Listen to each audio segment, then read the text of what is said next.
그날은 아내의 생일이었습니다. 결혼한 지 7년 저는 단 한 번도 아내의 생일을 건성으로 넘어간 적이 없었습니다. 매년 케이크를 사오고 작은 선물이라도 준비하고 때로는 친구들과 함께 깜짝 파티를 열기도 했습니다.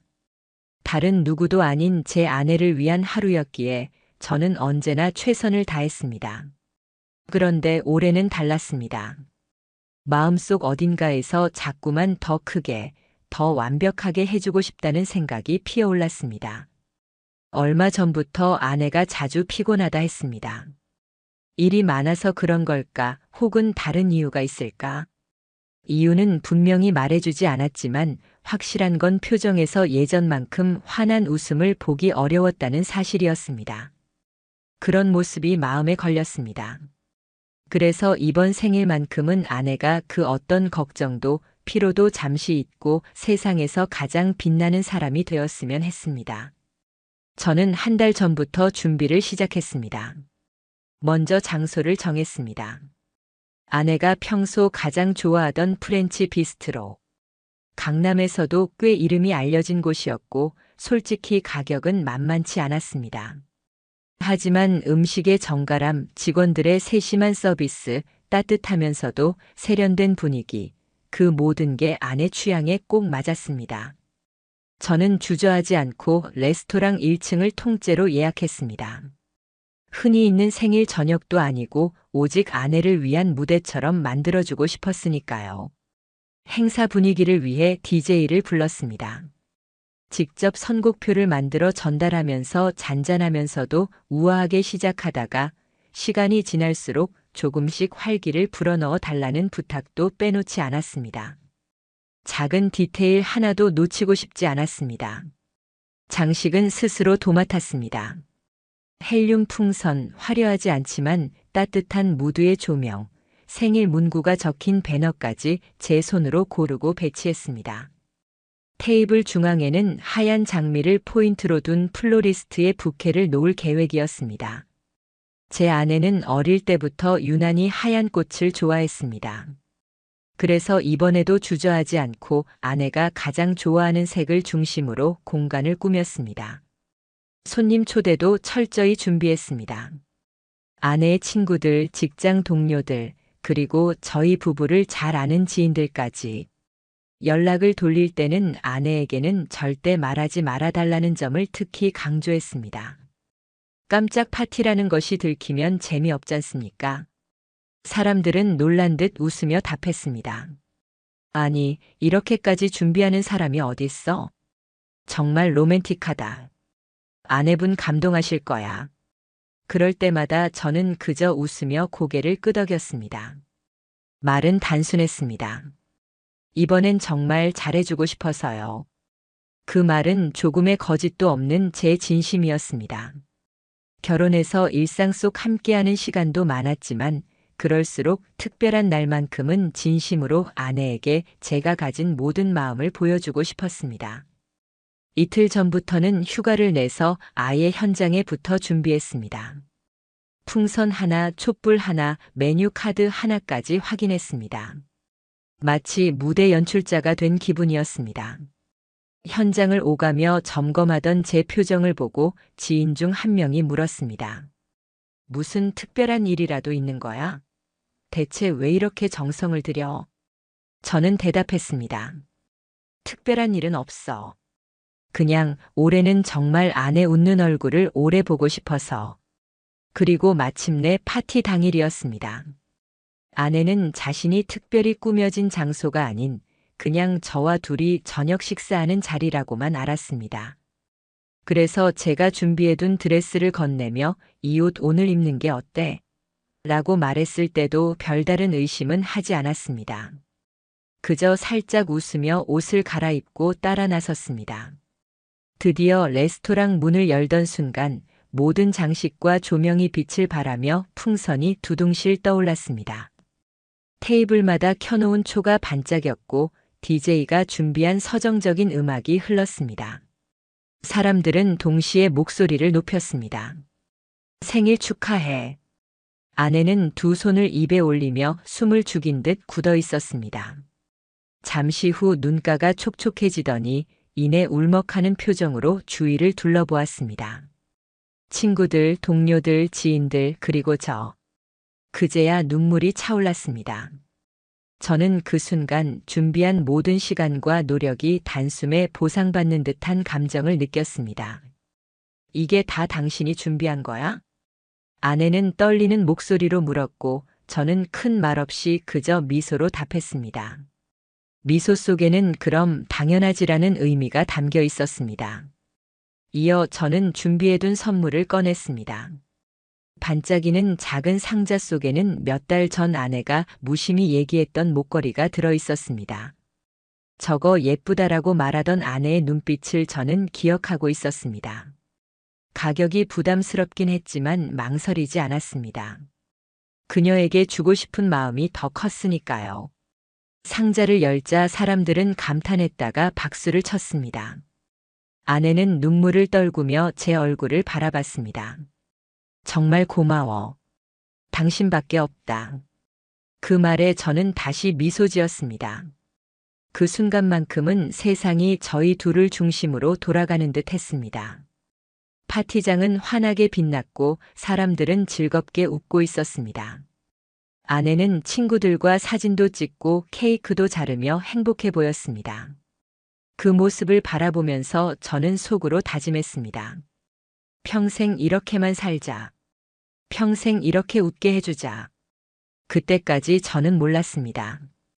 그 화려한 풍선과 달콤한 와인, 따뜻한 웃음소리가 가득한 그 자리에서 이미 느리게, 그러나 분명하게 균열이 시작되고 있었음을. 그날 제가 지은 환한 웃음은 사실 앞으로 열릴 지옥의 문턱에 서 있는 웃음이었습니다. 사람들의 웃음과 건배 소리가 흐르던 그 순간이었습니다. 분위기는 무르익었고 저는 잠시 파티장 한켠 주방으로 향했습니다. 준비해둔 와인이 모자라는 것 같아 추가로 가져오려는 의도였습니다. 사실 주인으로서 빈잔이 생기는 순간을 허락하고 싶지 않았습니다. 모든 것이 완벽해야 했으니까요. 그런데 주방에서 와인 2병을 챙겨 돌아오는 길, 제 시야 속에 전혀 낯선 얼굴이 들어왔습니다. 파티장의 공기 속에서 너무도 이질적으로 그러나 동시에 자연스럽게 서 있는 남자 하나. 큰 키에 깔끔한 옷차림 과하지 않은데 고급스러움을 풍기는 향수의 잔향까지. 그 순간 저는 본능적으로 멈춰섰습니다. 저는 이미 이날 참석할 손님 명단을 머릿속에 전부 기억하고 있었습니다. 아내의 친구며 직장 동료들의 얼굴은 몇 차례 본 적이 있었고 이름을 모두 알지 못하더라도 익숙했습니다. 그런데 저 남자는 분명히 처음 보는 얼굴이었습니다. 초대받지 않은 그림자처럼 그러나 전혀 어색하지 않게 이 자리에 서 있었던 겁니다. 더 당황스러운 건 그의 위치였습니다. 그는 아내 옆에 너무나도 자연스럽게 서 있었습니다. 마치 오래 알고 지낸 사람처럼 아무렇지 않게 웃으며 대화를 하고 있었습니다. 아내의 눈길과 그의 눈길이 맞닿는 그 장면은 짧은 순간이었는데도 제 뇌리에 선명하게 새겨졌습니다. 누구지? 내가 초대한 적 없는 남자인데. 저는 순간 머릿속이 하얘지는 듯 했습니다. 파티는 여전히 활기찼습니다. 그러나 제 귀엔 갑자기 사람들의 목소리가 희미해지고 반대로 그 남자의 웃음소리만 또렷하게 들리는 듯 했습니다. 심장이 요동치기 시작했습니다. 저는 최대한 태연한 척하며 다가갔습니다. 와인잔을 들고 자연스럽게 대화에 끼어드는 듯 아내에게 물었습니다. 자기 이분은 누구셔? 아내는 짧게 웃으며 대답했습니다. 아, 여보. 여기는 민준 씨야. 전에 프로젝트 같이 했던 지인인데 내가 초대했어. 민준. 지인. 단 2마디 설명. 그러나 이상했습니다. 아내는 오늘 파티가 깜짝이라는 걸 알고 있지 않았습니다. 그렇다면 어떻게 사전에 저 사람을 초대했을까요?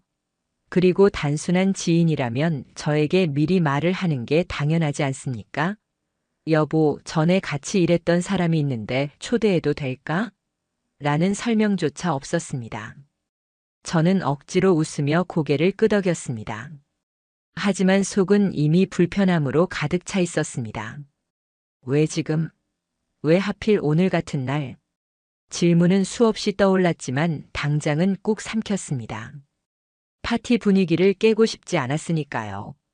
그런데 시간이 흐를수록 이상한 장면이 하나씩 제 눈에 들어왔습니다. 민주는 너무 자연스럽게 아내의 옆자리를 차지했습니다. 와인을 따를 때 그녀의 팔에 손이 스치듯 닿았고 사진을 찍을 때는 지인인 듯 자연스럽게 어깨를 감쌌습니다.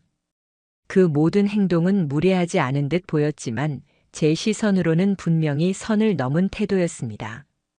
더 섬뜩했던 건 아내의 반응이었습니다. 제가 곁에 있을 때는 조금 경직된 듯 행동하던 아내가 그와 함께 있는 순간만큼은 오히려 편안해 보였습니다. 웃을 때 눈이 반달처럼 휘어지는 제가 한때 사랑에 빠졌던 바로 그 웃음이 그를 향하고 있었습니다. 그 모습을 보는 순간 제 심장이 쿵쿵거렸습니다. 아닌데 그냥 지인일 뿐인데 내가 예민한 건가? 스스로 수없이 되뇌었지만 제 직감은 계속해서 경고하고 있었습니다. 뭔가 잘못됐다. 이건 단순한 우연이 아니라고. 그날 가장 크게 다가온 건 사람들의 태도였습니다. 제가 낯선 얼굴을 의심하듯 바라봐도 다른 이들은 아무렇지 않게 그와 대화하고 있었습니다. 이미 알고 있던 사람처럼 자연스러웠습니다. 오히려 모르는 건 저 혼자뿐이라는 기분이 들었습니다. 아내도 뭔가 달라졌습니다. 저와 눈을 마주치지 않았습니다. 제가 살짝 곁에 서려고 하면 자연스럽게 다른 손님 쪽으로 몸을 돌렸습니다. 그때 저는 깨달았습니다. 단순한 지인 초대라면 이렇게까지 저를 피할 이유가 없다는 것을. 민준의 시선 또한 이상했습니다. 제가 그를 바라볼 때 그는 아무런 죄책감도 없이 저를 향해 미소 지었습니다. 심지어 고개까지 살짝 끄덕이며 인사를 했습니다. 마치 이 자리에 있어도 당당하다는 듯. 저는 순간 속이 뒤집히는 느낌을 받았습니다. 한쪽에서는 글라스가 부딪히며 웃음소리가 이어지고 있었지만 제 귀에는 오직 제 심장의 고동만 크게 울렸습니다.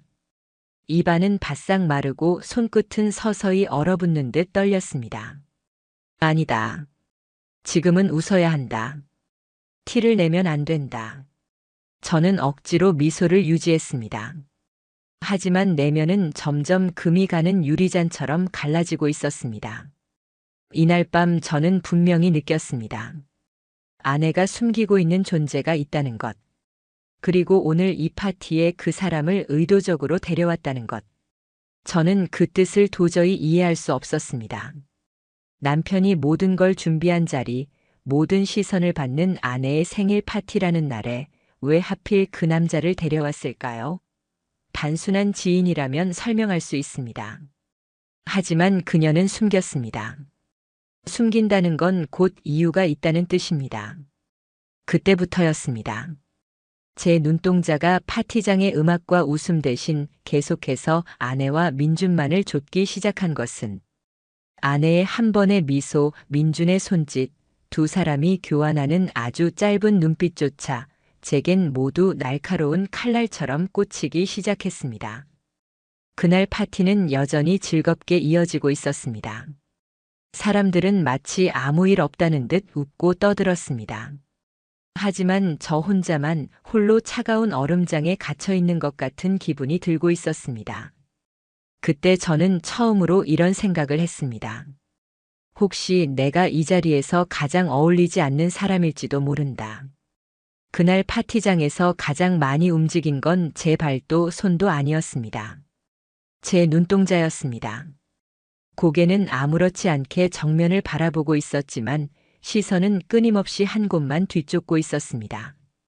와인을 따르고 케이크를 자르고 사람들과 짧게 대화를 나누는 순간들 사이에서도 제 시선은 늘 같은 곳에 고정돼 있었습니다. 아내와 그리고 민준. 그 둘은 마치 이 파티의 또 다른 주인공처럼 자연스럽게 함께 있었습니다. 처음엔 의심이었습니다. 내가 괜히 과민하게 반응하는 건 아닐까? 결혼 7년 차 부부의 마음이란 게 가끔은 예민하고 때론 불안정해지지 않습니까? 저는 스스로를 달래려 했습니다. 그저 옛 직장 동료일 뿐이야. 잠깐 반가워서 그러는 거겠지. 그렇게 합리화하려 했습니다. 하지만 시간이 흘러가면서 제 눈에 들어온 장면들은 그 합리화를 조금씩, 그러나 확실하게 무너뜨렸습니다. 민준이 아내의 잔에 와인을 따르는 순간이 있었습니다. 보통이라면 빠르게 잔만 채우고 물러났을 겁니다. 하지만 그의 손동작은 유난히 부드러웠습니다. 마치 값비싼 술을 따라내는 게 아니라 아끼고 아끼던 사람에게 무언가 귀한 것을 건네는 듯 했습니다.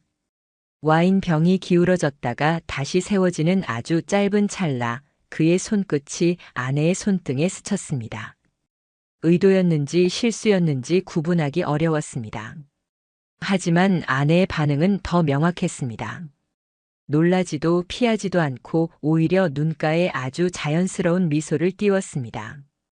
그 미소는 제가 연애할 때 오직 저만을 향해 보여주던 바로 그 미소였습니다. 그 순간 속이 울렁거렸습니다. 목구멍 뒤편에서부터 묘한 쓴맛이 밀려왔습니다. 입술이 바싹 말라붙어 와인이 목으로 넘어가지 않았습니다.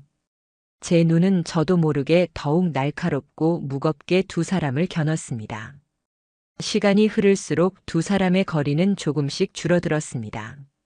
처음엔 팔꿈치가 스칠락말락하는 정도였다면 어느새 팔과 팔이 자연스럽게 닿아 있었습니다. 대화를 할 때도 몸이 기울어지는 각도가 점점 더 가까워졌습니다. 남들이 보기엔 우연 같을 수도 있습니다. 하지만 결혼 생활을 해온 제 눈에는 그 우연이 익숙함이었습니다. 몇몇 손님들도 눈치를 챘습니다. 옆자리에 있던 후배가 힐끔 쳐다보고 작은 목소리로 좀 친해 보이시네라며 수군거리는 게 제 귀에 들렸습니다. 하지만 아무도 정식으로 언급하진 않았습니다. 분위기를 흐트리고 싶지 않으니까요. 그러나 제 시선은 도망치지 않았습니다. 민주는 사람들이 몰린 틈을 타 아내의 허리에 아주 자연스럽게 손을 올렸습니다. 사진을 찍을 때는 더 과감하게 어깨에 손을 얹었습니다. 겉으로는 가볍게 웃으며 친밀함을 표현하는 것 같았지만 그 태도는 이미 선을 넘어선 익숙함이었습니다. 문제는 아내였습니다. 그 모든 행동을 거부하지 않았습니다. 웃으며 받아주고 더 가까이 다가가고 심지어 그의 귓가에 귓속말을 하는 장면까지 제 눈에 들어왔습니다. 짧은 순간이었지만 저는 그 장면을 분명히 보았습니다. 그때였습니다. 제 안에 무언가가 크게 흔들렸습니다. 심장이 제 의지와 상관없이 요동쳤습니다. 제 속에서는 마치 수백 번의 경고음이 멈춰 울리는 것 같았습니다. 하지만 현실은 제 몸 앞에서 그대로 전개되고 있었습니다. 사람들은 여전히 웃었습니다. 파티장은 여전히 흥겨웠습니다. 그러나 제 귀에 그 웃음은 환청처럼 변했습니다. 전부가 저를 비웃는 듯 들렸습니다. 와인이 따라지는 소리, 잔들이 부딪히는 소리조차 쇳소리처럼 거칠게 짓눌러 왔습니다. 그리고 순간 제 심장은 칼에 베인 듯 아찔하게 무너지는 장면을 목격했습니다. 아내가 잠시 화장실에 다녀오겠다며 자리를 비웠습니다. 민준 역시 거의 동시에 일어나 다른 방향으로 향했습니다. 저는 처음엔 우연이라고 생각했습니다. 그러나 불길한 예감이 발끝에서부터 스멀스멀 올라왔습니다. 5분쯤 지났을까요? 저는 파티장 뒤편 조용한 복도 끝에서 두 사람이 마주 선 것을 봤습니다.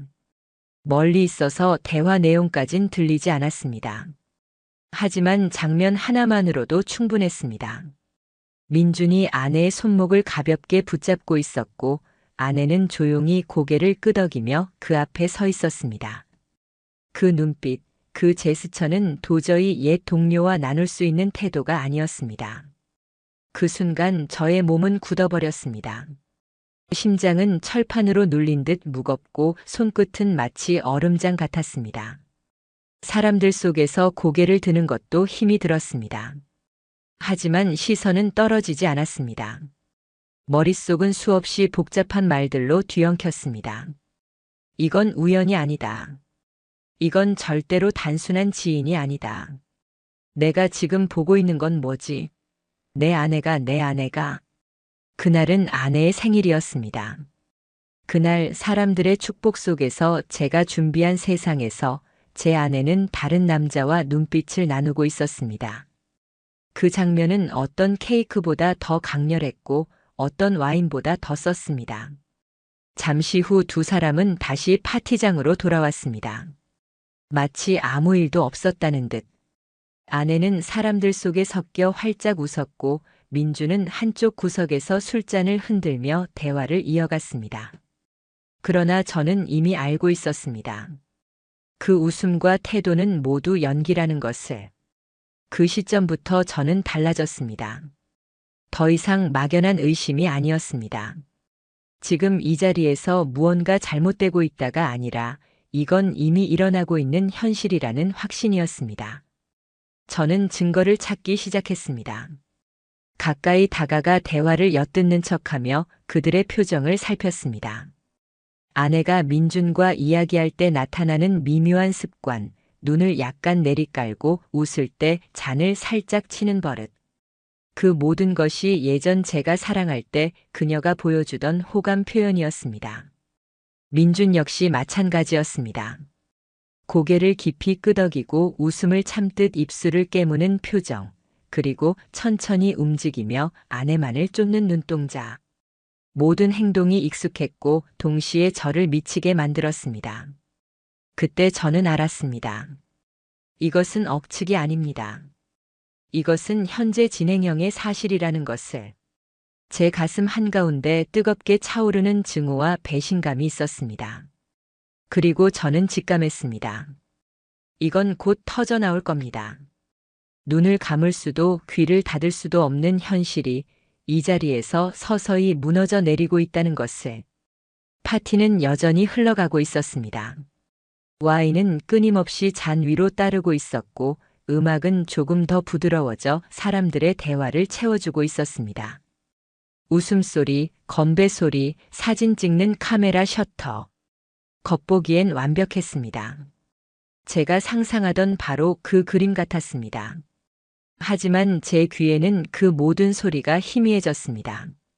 갑자기 볼륨이 내려간 듯 혹은 누군가 고막에 솜을 틀어막은 듯 아무것도 선명하게 들리지 않았습니다. 들리는 건 단 하나 제 안에서 울려 퍼지는 쿵, 쿵, 쿵. 심장이 제 몸을 두드리며 걸어 나오는 소리뿐이었습니다. 저는 몇 번이나 스스로 다짐했습니다. 지금 이 자리에서 감정을 터뜨리면 모든 게 끝이다. 차분하게 버텨야 한다. 하지만 눈앞에서 벌어지는 모습은 도저히 이성으로만 다룰 수 없었습니다. 아내는 웃고 있었습니다. 그런데 그 웃음이 더 이상 저를 향한 웃음이 아니었습니다. 그녀는 민준이 내미는 잔을 받으며 건배했고 그의 팔에 손을 올려 대화를 이어갔습니다. 두 사람의 동작은 누구나 보기엔 가벼운 친분의 표현 같았을 겁니다. 하지만 제게는 달랐습니다. 그 익숙한 편안한 부부나 연인이 아니고서야 결코 나눌 수 없는 공기였습니다. 저는 잔을 내려놓고 한 발자국 물러서 그들을 지켜봤습니다. 눈에 보이는 세상은 여전히 화려했지만 마음속에는 이미 회색 먼지가 가라앉고 있었습니다. 나만 다른 세계에 떨어진 듯 저 풍경은 이상할 정도로 낯설게 펼쳐져 있었습니다. 그러던 중 제가 전혀 예상치 못했던 순간이 다가왔습니다. 민준이 제게 다가왔습니다. 술잔을 기울이며 자연스럽고 능숙하게 말했습니다. 오늘 정말 멋지네요. 정성 많이 들이신 것 같아요. 그 말은 빈말이었을 수도 있습니다. 그러나 제 귀에는 전혀 다른 뜻으로 다가왔습니다. 마치 하지만 이 자리에 진짜 주인공은 따로 있지 않습니까? 라고 말하는 듯 했습니다. 저는 웃음을 지으며 대답했습니다. 그럼요. 소중한 사람을 위해서니까요. 그 순간 민준의 눈빛이 잠시 흔들리는 걸 보았습니다. 아주 짧았지만 분명했습니다. 제 목소리 속에 깔린 의미를 그도 알아챘던 겁니다. 그리고 바로 그 순간 제 안에서 불길 같은 직감이 치솟았습니다. 이 남자 전혀 두려워하지 않는다. 그리고 내 아내도 내 눈앞의 상황을 두려워하지 않는다. 그들의 눈빛과 동작 하나하나가 이미 증명하고 있었습니다. 이 두 사람은 숨기려 하지 않았습니다. 저조차 파티의 주인조차 배제해 놓은 듯 자연스러웠습니다. 그때 제 손에 들린 술잔이 떨렸습니다. 한순간 정말로 그 잔을 그대로 깨뜨리고 싶었습니다. 그러나 가까스로 참았습니다. 대신 심호흡을 반복했습니다.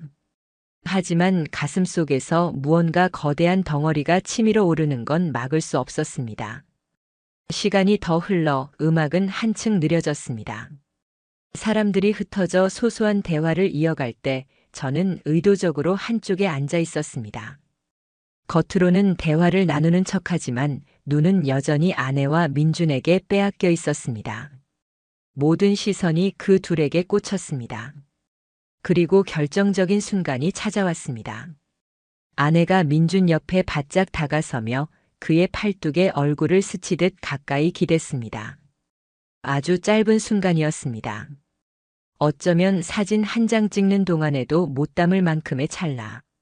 하지만 제 눈에는 그 모든 것이 느리게 펼쳐지는 듯 보였습니다. 그 찰나가 끝이었습니다. 제 안에서 부서지는 소리가 났습니다. 와인을 들던 손은 허공에서 굳었고 호흡은 목 끝에서 막혀버렸습니다. 떨림이 멈추지 않아 제 자신조차 감당하기 어려웠습니다. 저는 조용히 자리에서 일어났습니다. 주변 사람들은 눈치채지 못했습니다. 하지만 제 안은 이미 폭풍이 일어난 듯 어수선했습니다. 숨을 고르며 천천히 그들이 있는 쪽으로 걸어갔습니다. 아내가 저를 보며 무심한 웃음을 지었습니다. 그러나 그 웃음은 껍데기 같았습니다. 단단하게 벽을 바른 듯 내면이 없는 웃음. 제가 그 앞에 섰을 때 마침내 입을 열었습니다. 오늘 재밌어 보여서 다행이네. 아내는 조금도 당황하지 않았습니다.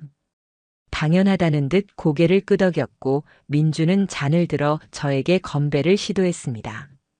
그 순간 제 안에서 또 다른 힘줄이 끊어지듯 탁 하고 무너졌습니다. 저는 잔을 내려놓고 낮은 목소리로 말했습니다. 며칠 전부터 왠지 불길한 느낌이 있더라. 그게 바로 이거였구나. 제 얼굴을 본 아내의 눈빛이 순간 흔들렸습니다. 민준 또한 짧은 순간 눈을 깜빡이며 미묘하게 굳은 표정을 지었습니다. 그리고 파티장의 공기가 달라졌습니다. 사람들이 하나둘씩 고개를 돌리며 저희 쪽을 바라보기 시작했습니다. 몇 초 전까지만 해도 시끌벅적하게 이어지던 대화들이 줄줄이 끊겼고 음악은 DJ가 눈치를 보며 서둘러 껐는지 갑자기 멈춰버렸습니다. 남은 건 침묵 그리고 무겁게 내려앉은 고요뿐이었습니다. 바로 그 순간 깨달았습니다. 이건 단순히 파티가 끝나가는 게 아니었습니다. 이건 가면극의 끝이었습니다. 갑작스러운 정적이 파티장 한복판을 덮쳤습니다. 불과 몇 분 전까지만 해도 잔을 부딪히고 웃음소리가 터져 나오던 공간이 마치 누군가가 전원을 차단한 것처럼 굳어버렸습니다. 음악은 멈췄고 대화도 끊겼습니다. 모든 시선이 이곳으로 쏠렸습니다. 저는 천천히 호흡을 정리했습니다. 손은 여전히 떨리고 있었지만 목소리는 이상할 정도로 차분했습니다. 오히려 차갑게 가라앉아 있었습니다. 이 남자 언제부터야? 제 입에서 그 질문이 흘러나오자 파티장은 순간 얼어붙었습니다. 사람들의 손에 들려있던 술잔이 공중에서 멈췄고 누군가는 헛기침을 삼켰습니다. 잔이 부딪히던 소리도 웃는 얼굴도 모두 사라지고 숙연한 침묵만 남았습니다. 아내는 제 눈을 똑바로 보지 못했습니다. 시선을 잠시 내리깔았다가 제 얼굴을 살피려다 다시 피했으나 결국 아무 말도 하지 못했습니다. 입술만 벌어졌다가 다시 다물렸습니다.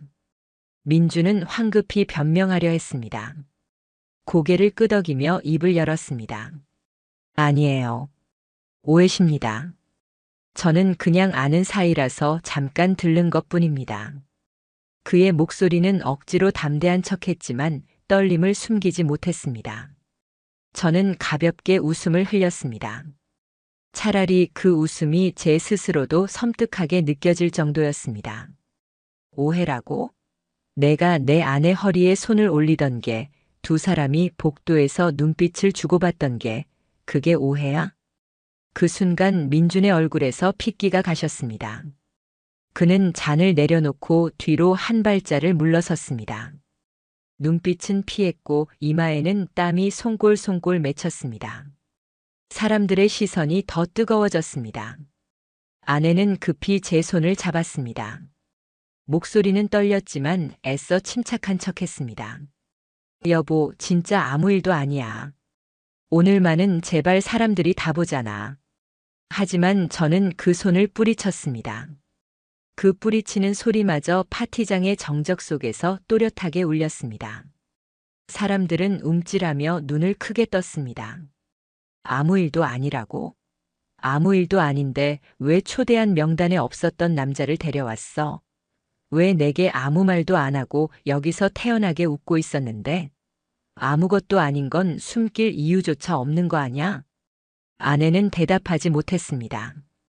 결국 눈물이 맺혀 흐르려 했습니다. 그러나 울음은 변명처럼만 들려왔습니다. 그 순간 사람들의 사이에서 작은 속삭임이 번졌습니다. 며칠 전 카페에서 같이 있던 거 내가 본 거 같은데. 나도 봤어. 손잡고 걷더라. 소문은 불처럼 번져갔습니다. 하나둘씩 이어진 증언들, 인스타그램 사진, 목격담이 꼬리에 꼬리를 물었습니다. 아내의 몸은 점점 웅크려졌습니다.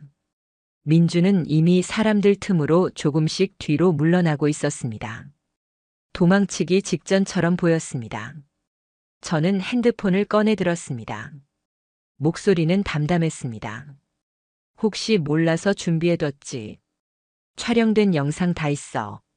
그리고 오늘 이 자리 당신들의 행동 다 증거로 남았다.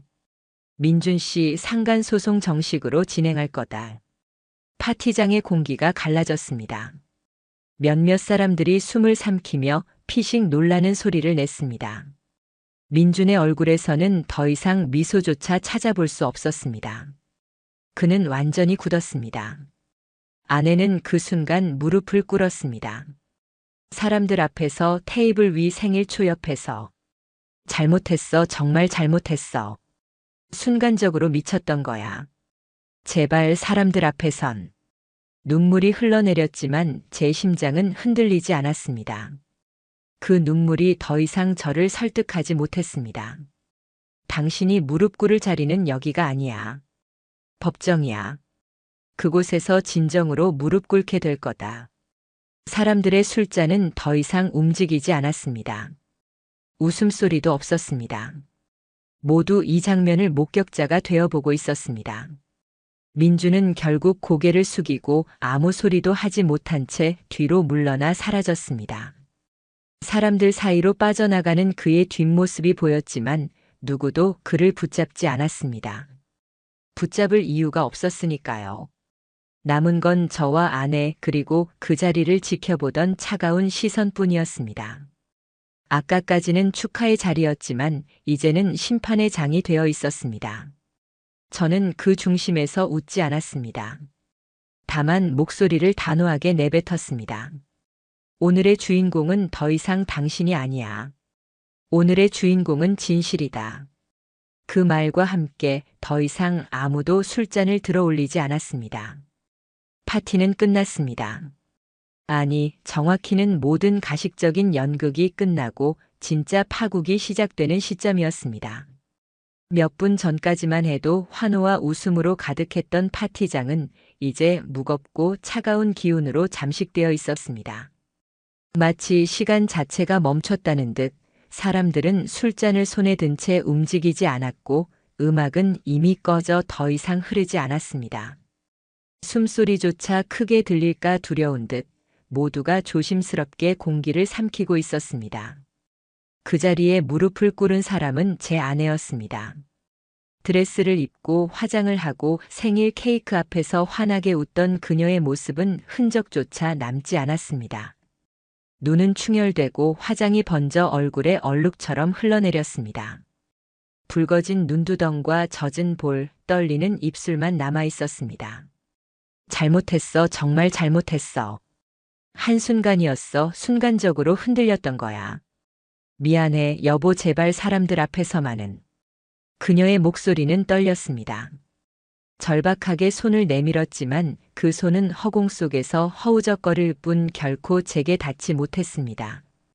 저는 그 모습을 가만히 바라보며 생각했습니다. 남편 몰래 다른 남자와 손을 잡고 웃을 땐 어쩌면 당당했을지도 모르지. 그런데 왜 이렇게 사람들 앞에서만 무너질까? 아내는 무릎 꿇고 흐느꼈습니다. 그 광경은 차마 외면하기엔 너무 처참했지만 안타깝다거나 연민도 들지 않았습니다. 제 마음을 차갑게 짓누르고 있던 분노와 배신감이 그 모든 감정을 밀어냈습니다.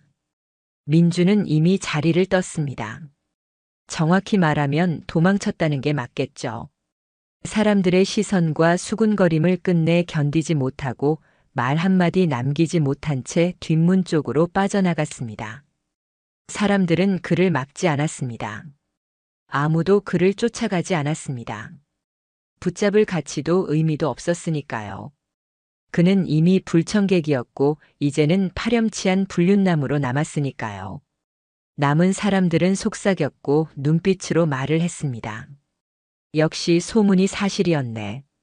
저 장면 보니까 확신 가지 않냐. 어떻게 남편이 준비한 파티에까지. 속삭임은 파티장을 덮어버렸습니다. 누군가는 모멸하듯 아내를 내려다봤고 누군가는 얼굴을 돌려 더 이상 보고 싶지 않다는 듯 시선을 피했습니다. 더 잔인한 건 일부는 휴대폰을 들어 사진이나 영상을 찍으려 했다는 점이었습니다. 그러나 옆 사람들이 급히 팔을 붙잡고 말리기도 했습니다. 그건 아니야. 작은 목소리와 함께. 그렇지만 이미 늦었습니다. 이 장면을 본 모두는 입으로는 말하지 않아도 머릿속에 선명히 새겼습니다. 그녀가 한 행동, 그녀가 무너져 내린 순간. 그날의 이야기는 오늘을 끝으로 곧장 세상 밖으로 퍼져나갈 것이 분명했습니다. 저는 조용히 정면을 응시한 채 입을 열었습니다. 여기 계신 분들이라면 다들 생각하실 겁니다. 남편이 준비한 자리에서 상간남을 데려와 나눈 웃음을 어떻게 이해해야 할지를. 아내는 그 말에 몸을 웅크리며 떨었습니다. 하지만 대답하지 않았습니다. 하지 못했습니다. 그저 눈만 질끈 감고 흐느꼈습니다. 사람들은 이제 더 이상 그녀를 향해 말을 걸지 않았습니다. 다가가지 않았습니다. 모두가 조용히 뒷짐을 지거나 가방을 챙기며 차가운 거리를 두기 시작했습니다. 마치 그녀를 피해 나가지 않으면 함께 오해를 살 것이라도 되는 듯. 그 순간 깨달았습니다. 이건 단순히 가정이 깨진 문제가 아니었습니다. 이건 사회적 매장의 시작이었습니다. 저는 마지막으로 단호하게 선언했습니다. 오늘의 이 장면 저는 절대 잊지 않을 겁니다. 그리고 제 아내 또한 잊지 못하게 할 겁니다. 이것은 불륜을 넘어서 제 인생을 짓밟은 모욕입니다. 저는 반드시 그 대가를 묻겠습니다. 법으로, 현실로, 끝까지. 그 말이 끝나자 옆에 서 있던 지인 한 명이 고개를 끄덕이며 말했습니다. 필요하다면 내가 증언해 줄게. 오늘 다 봤으니까. 또 다른 동료도 말했습니다. 우리도 느낌이 이상했었어. 이제 보니 다 맞았구나. 그 한마디 한마디가 사회적 철퇴처럼 아내에게 내려앉았습니다. 숨을 죽이고 있던 사람들은 다시 움직이기 시작했습니다. 그러나 웃지도 다시 잔을 들지도 않았습니다. 그저 짐을 챙기고 하나둘 파티장을 빠져나갔습니다. 아내는 그 자리 테이블 옆에 쓰러지듯 앉아 있었습니다. 머리를 감싸주며 작은 흐느낌으로 울었습니다. 드레스는 엉망으로 구겨졌고 생일 케이크 옆에 놓여있던 하얀 장미 꽃잎은 바닥에 흩날려 있었습니다. 그것은 더 이상 축하의 상징이 아니었습니다. 차라리 잿더미 같았습니다. 저는 차분히 그러나 아주 무겁게 파티장을 걸어 나갔습니다. 뒤돌아보지 않았습니다. 누구도 저를 붙잡지 않았습니다. 누구도 말리지 않았습니다. 그 순간 파티장은 더 이상 파티장이 아니었습니다. 그곳은 진실이 드러난 법정이었고 이미 사람들의 입을 통해 사회로 흘러나가는 심판의 현장이었습니다. 문을 나서면서 휴대폰을 열었습니다. 아내의 지인 한 명에게 짧게 문자만 남겼습니다. 사진과 영상 다 확보했습니다. 상간 소송 바로 진행합니다. 잠시 후 답장이 왔습니다. 충분히 그러실 자격 있어요. 응원하겠습니다. 그 짧은 한 줄이 제 결심을 더 이상 머뭇거리게 하지 않았습니다. 이날 모든 것이 끝났습니다. 그리고 동시에 그들의 진짜 지옥은 이제부터 시작일 것입니다. 그날 이후로 저는 단 한순간도 멈추지 않았습니다. 파티가 끝나자마자 무너져 내린 잔해 위에서 감정은 이미 차갑게 식어버렸습니다. 남은 건 분노가 아니라 결심이었습니다. 끝까지 책임지게 만들겠다. 반드시 법이라는 이름으로. 다음 날 아침 저는 곧바로 이혼 전문 변호사를 찾았습니다. 그 자리에서 저는 전날의 모든 상황을 처음부터 끝까지 설명했습니다.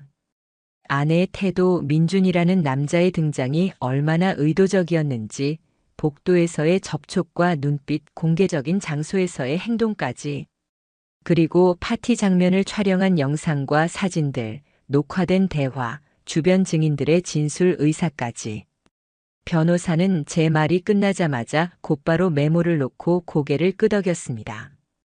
이 정도 증거라면 위자료와 배상 그리고 상대가 받게 될 사회적 타격까지 전례 없는 수준으로 몰고 갈 수 있습니다. 저는 망설이지 않았습니다. 감정으로만 해결할 일이 아닙니다. 오히려 법과 절차를 통해 더 차갑고 명확하게 끝내야 했습니다. 그때부터 저는 증거를 정리하기 시작했습니다. 파티장에서 찍힌 사진, 영상, 그리고 민준이 제게 직접 다가와 내뱉었던 말까지 하나하나 기록했습니다. 다행히도 파티는 공개적인 자리였고 행사 기록을 위해 촬영 중이라는 사실은 모든 참석자에게 공지되어 있었습니다. 그러니 법적으로 문제될 것도 없었습니다. 며칠 뒤 민준의 회사에 소송장이 송달됐습니다. 그는 외국계 금융사에 다니는 직책 높은 인물이었습니다. 업계에서 명성도 있었고 스스로 자부심도 강했을 겁니다.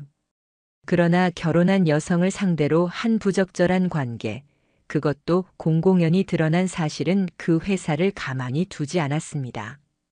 내부윤리위원회는 즉각 회의를 열었고 곧바로 업무 외 불건전 행위라는 사유로 징계가 시작됐습니다. 얼마 지나지 않아 민준은 직장에서 퇴출당했습니다.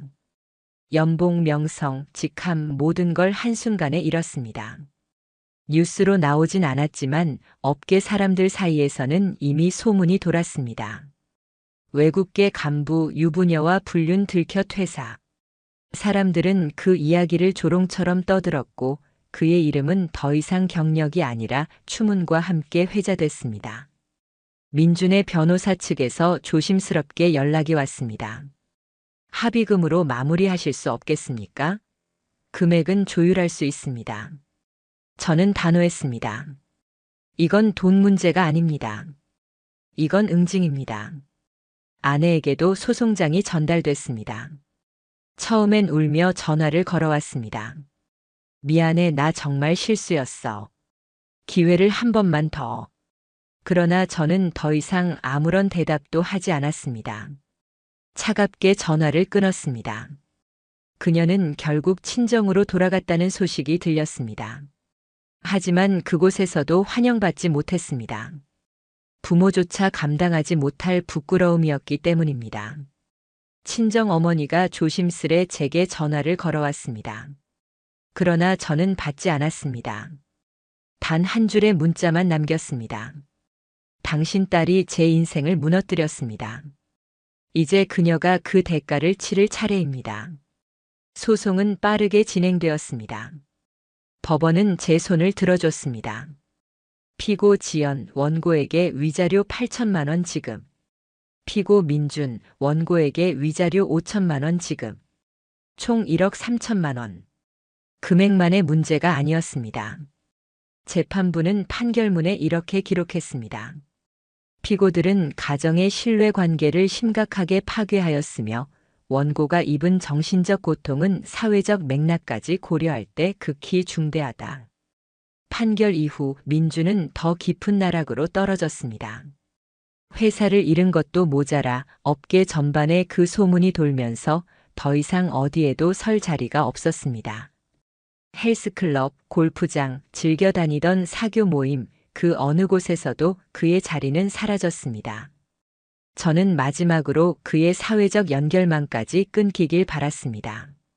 그래서 차분히 자료를 정리해 업계 커뮤니티와 그가 자주 드나들던 모임 게시판에 제보글을 올렸습니다. 외국계 금융사 간부 유부녀와의 부적절한 관계로 직장 징계 후 사직. 상간소송 결과 위자료 5천만 원 판결 확정. 팩트만 정리된 글은 짧았지만 파급력은 거대했습니다. 업계 사람들은 순식간에 내용을 퍼나르기 시작했고 민주는 더 이상 얼굴조차 내밀지 못했습니다. 그의 SNS는 비공개로 바뀌었고 주변 지인들은 연락을 끊었습니다. 한순간에 그는 사회적 사망자로 전락했습니다. 아내도 마찬가지였습니다. 결혼 생활이 끝난 뒤 작은 원룸방을 얻어 혼자 살고 있다는 말이 들렸습니다. 직장은 이미 그만뒀고 프리랜서 일도 더 이상 수주받지 못했습니다. 업계 사람들 사이에서 이미 소문이 돌고 있었기 때문입니다. 저 사람은 거래처와도 문제를 일으킬 수 있어. 그 말 한마디면 끝이었습니다. 함께 일하려는 사람은 더 이상 아무도 없었습니다. 소송이 마무리되던 날, 저는 두 사람에게 짧은 이메일을 보냈습니다. 민준에게는 너는 내 생일 파티에 초대받지 않았다. 하지만 나는 너를 세상에서 퇴출시켰다. 아내에게는 내 생일을 위해 나는 세상을 꾸몄다. 내가 그 세상에 불을 질렀고 이제 그제 속에서 살아야 한다. 그 후로 두 사람에게서 어떤 연락도 오지 않았습니다. 아마 다시는 제게 얼굴을 들이밀 용기조차 없을 겁니다. 시간이 흘렀습니다. 저는 다시 새로운 일상을 찾으려 노력했습니다. 새로운 사람을 만나기도 하고 혼자만의 조용한 평화를 즐기기도 합니다. 그러나 매일 아침 거울 앞에 설 때마다 저 자신에게 다짐합니다. 두 번 다시 내가 사랑한 사람에게 무너질 수는 없다. 그리고 배신 앞에서는 반드시 끝까지 책임을 묻는 사람이 되자. 아내와 민준의 이야기는 그날로 끝났지만 사실 그들에게는 지금부터가 진짜 시작일 겁니다. 그들의 분류는 이미 끝났을지 몰라도 사회의 시선과 심판은 아직 시작에 불과하니까요. 저는 다만 제 자리를 되찾았을 뿐입니다. 그리고 오늘 이 자리에서 단언합니다. 사랑을 배신한 데가 그 고통은 단순한 상실로 끝나지 않습니다. 그건 법으로 세상으로 끝까지 따라가게 되어 있습니다.